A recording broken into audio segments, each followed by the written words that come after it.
Polling this morning showing better than expected results for you and perhaps another term in the Lodge. Are you feeling increasingly confident?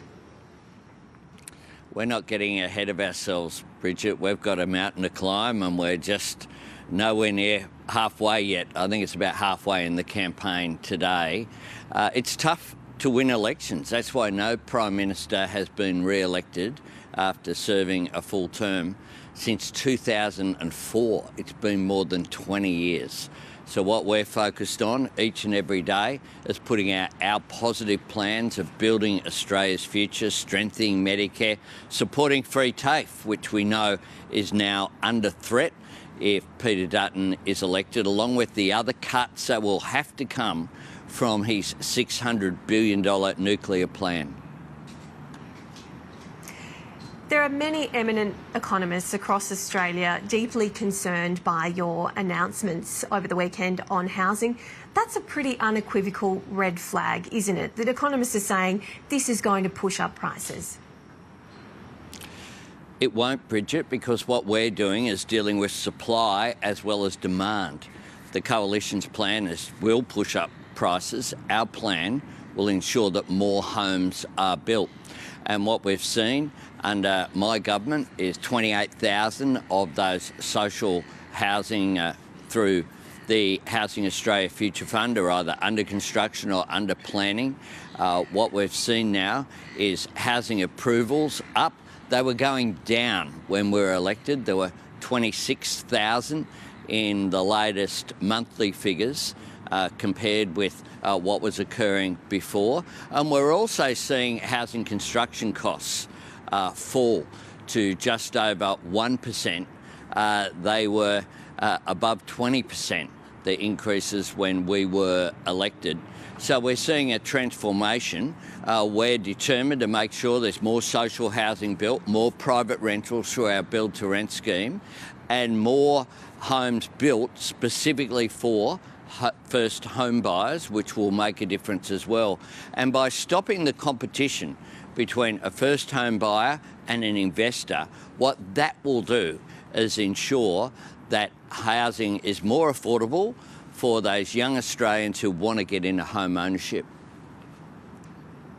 But Prime Minister, why is there almost universal condemnation from economists? And it's actually quite interesting to see the response from some of our ABC viewers as well on our Your Say project. We've got a lot of people saying they feel more disheartened after hearing these promises, not only, to be fair, from your party, but also from the Coalition. Well, we're going to make a difference. And the difference between our government and the Coalition is that we support increased supply of housing. The former government didn't even bother to have a housing minister half the time they were in office. They didn't support investment in public housing. They still don't. They're going to abolish the Housing Australia Future Fund.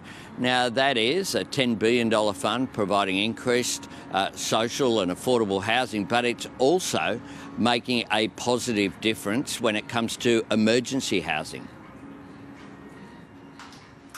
I'll just come back to the question, though. Economists say this is going to push up prices, your plan to allow more Australians to have a 5% deposit. There's also concerns about whether or not that's a prudent decision to allow Australians to buy quite an expensive house with only 5% of a deposit. What if the economic conditions change in Australia, Prime Minister, into the future? Does this risk people getting into quite a bit of trouble? Bridget, it's really important to know this fact. There are 150,000 Australians have got into home ownership through this scheme already. There have been 3 defaults. Why?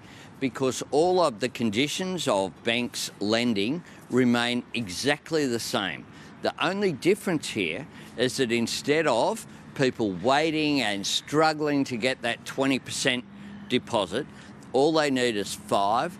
The Commonwealth Government provides a guarantee. We become a guarantor for that 15% figure, which just enables them, instead of paying off someone else's mortgage, they're paying off their own. And we know that this has been a success. That's why we expanded the program. That's why more Australians have benefited. And that's why expanding it even further will be positive. All the normal rules that are there through APRA, through the banks, still apply. So they will go through and make sure that people are able to pay those loans back. But the only difference is they won't have to wait.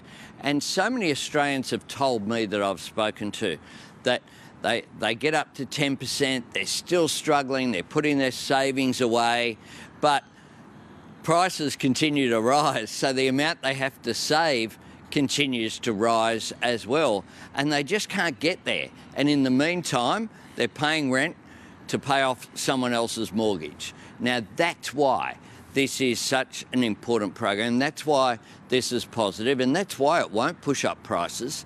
That's why the combination of what we're doing with social housing, with private rentals through our build-to-rent scheme that the Property Council and the master builders and other experts in the housing industry all say will make a difference, with more than 100,000 private rentals built. That's why now this specific program for first homeowners not competing with investors will make a difference as well. We have a comprehensive plan for housing, our $43 billion Homes for Australia plan, and I'm convinced that it will make such a positive difference. We've already had more than 400,000 dwellings completed since we were elected across the different forms of housing which are there, and we want to make a difference. We're working with state and territory governments to get better planning laws to make sure that we can fast-track some of these developments. We had $2 billion for our social housing accelerator, and what that did was a whole lot of homes simply weren't occupied because they weren't fit for purpose. Now, we provided that $2 billion injection to state and territory governments to make sure that the renovations were completed and the housing now has people living in them. I'll be visiting some in Victoria later today. So what we're doing is making sure that we're delivering across the board, whether you're a homeowner, whether you're a private renter, or whether you're in social or public housing.